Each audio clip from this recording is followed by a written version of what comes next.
It's your art teacher, Miss Barnett. In this week's lesson called Creating a Relief Print, we've looked at two prints by the artist Stephen Alcor.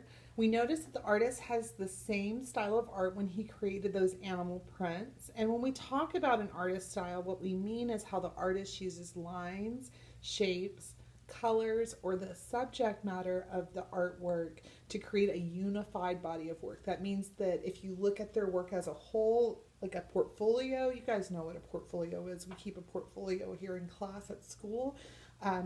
So if you look at his work from one part to another part, another piece of artwork, they look similar. You can tell it's done by the same artist. Think about like when you hear a song on the radio, guys.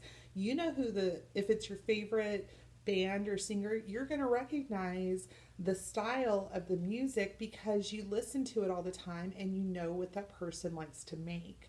So same thing with artists. Artists have a style too. So today we're going to create a series of prints featuring a creature from nature. So to create a relief print, you have several steps to the process, and I'm going to show you that, but I'll tell you about it really quick too. So the first part of the process is you make a drawing. So we're going to make a couple of different sketches today. You can do the same subject and change it a little bit, or the same creature and change it a little bit, or you can try drawing a couple of different creatures. Then we'll select the drawing that we like the best. And remember, you're going to add texture, la textura de piel, the texture of the skin of the animal. So, and then after you've made your sketch, then we transfer it to a block. We're going to use styrofoam. Artists sometimes use wood or what's that other stuff called? My brain just went like laminate. To carve the image out of. And then finally we ink the block and then we stamp it onto paper, and we can make several copies that way. That's how artists used to make copies before we had things like computers and cameras and printers to make copies. We would make a print of the artwork. So today what you're going to need for this project is some paper, and I've just got some copy paper here to do my sketching on. You'll need a pencil to sketch with. You'll need some construction paper to print onto. We're going to print onto a colored piece of paper, but whatever paper you have is fine. You will need a piece of styrofoam. So I have this styrofoam tray. I got it at HEB. You can buy a big bag of them. Or if you don't want to buy a bunch of them because you won't have another need for these kinds of things at your house, you could go to the butcher and ask him if he can give you a meat tray. And usually they will. Just say, hey, I need it for school. Can you give me a couple of these styrofoam trays? And usually they're pretty good about sharing them with kids. The other option you have, if you don't want to go through all that, is you can get a styrofoam plate. And I'll show you how to cut these down so they're flat. Both of these I'll show you. And that'll be our block.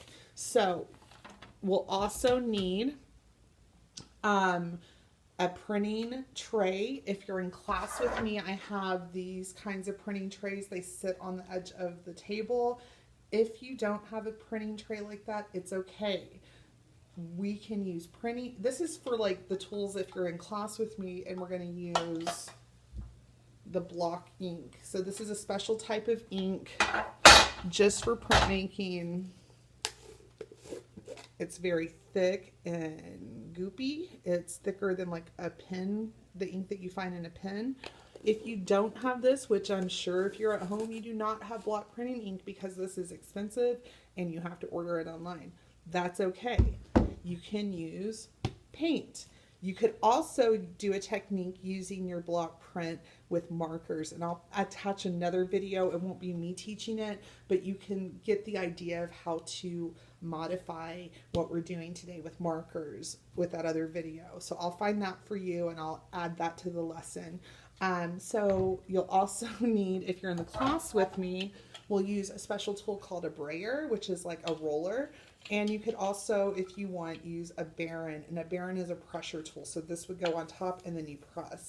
You don't have these at home because these are specialized art tools that are expensive. Don't worry about it. Don't stress. Forget the rest. The baren can be replaced by the heel of your hand, and I'll show you how to do that.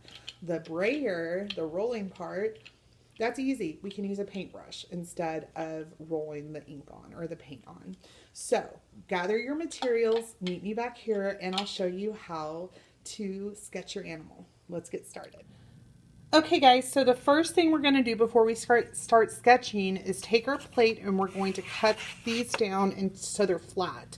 We don't want these lips on our printing plate because it'll be very hard to attach or press and stamp the paper into them and make them flat and pick up all of our color.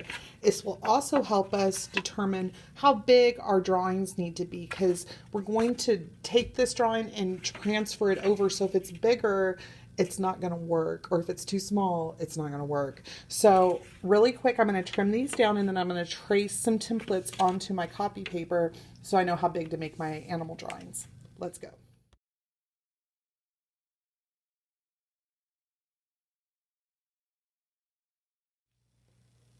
All right, kiddos, so I've made my templates. I'm about to start sketching. You could either go to Google on a device and search for your favorite animals, or you can use some nature magazines like National Geographic, Zoo Kids, if they still publish, that would be good.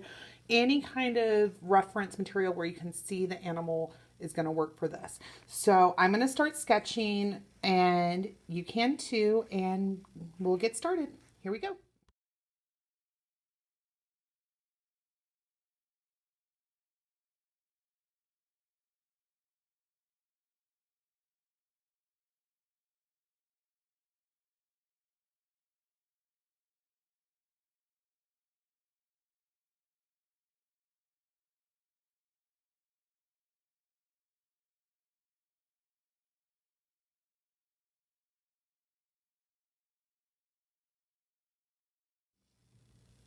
Okay, kiddos, so I've done a couple of different sketches. I did a spider, a whale, and then two different versions of a rabbit. I think I'm going to do this version.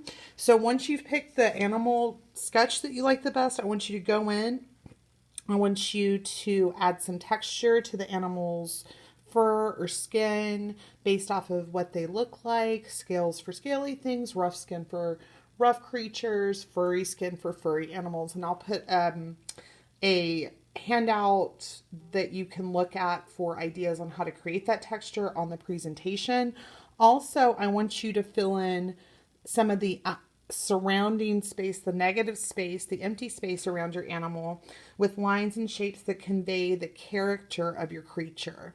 So I'm going to go ahead and do those steps and we'll get started. Here we go.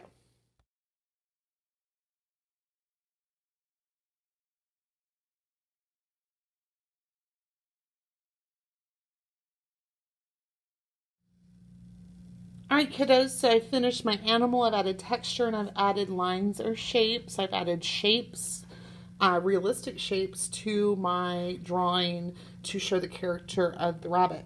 So what we're going to do now is we're going to trim this off and we're going to start transferring our drawing to our plate.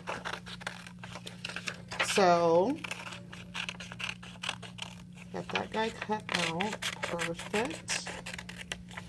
And then to secure him on the plate so he does not move around and make a big mess, I'm just going to use a little bit of tape. This will also help us check as we're transferring to make sure that we didn't forget any lines. So I'm going to put the tape where there is no drawing, matching my corners. We don't want this to go off the edges. And now we have a nice little way to flip back and forth and check what we're doing. So what we're going to do now to transfer is you want to use a duller pencil.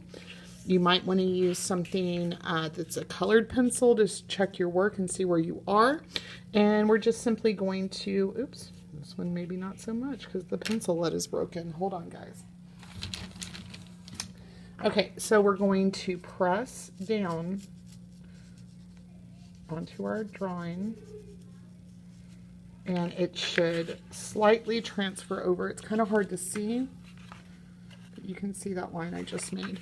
Then to make it darker, we can go back over it on the plate directly. Let's start transferring our drawing. Here we go.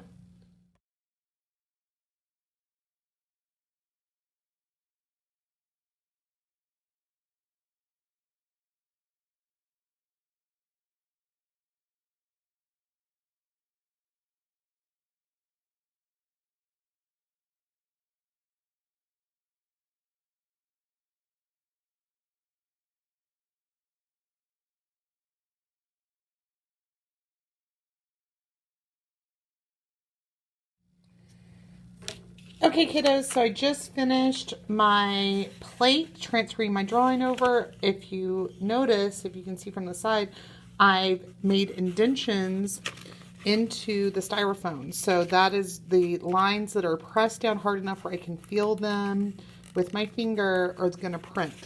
So we're going to take this drawing off very carefully, and we are going to add some paint to our printing palette. Now you could use aluminum foil, you could use a cookie sheet, you could use all kinds of different types of flat surfaces to roll out your paint. Remember, we're going to use a paintbrush if you're working at home to apply this to the printing palette or the printing plate. So I'm going to get started with that and you can watch. Alright kiddos, so I've added the paint to my printing plate. I'm going to grab a piece of construction paper. I've put another paper underneath it so I don't transfer any paint where I don't want it. I'm going to press down, hold the paper with my fingers. Watch out for my dirty finger. And I'm going to use the heel of my hand as my baren.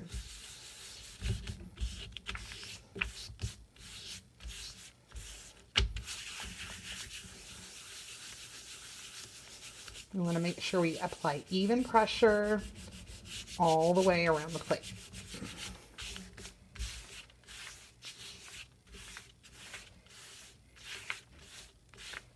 All right, let's check it. So I'm going to hold it down on one side.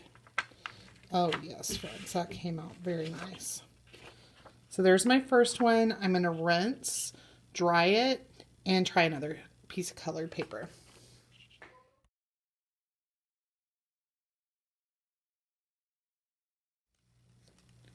All right, kiddos, so I've pulled a couple of prints. Here's my first one. This gave me the opportunity to go, you know what?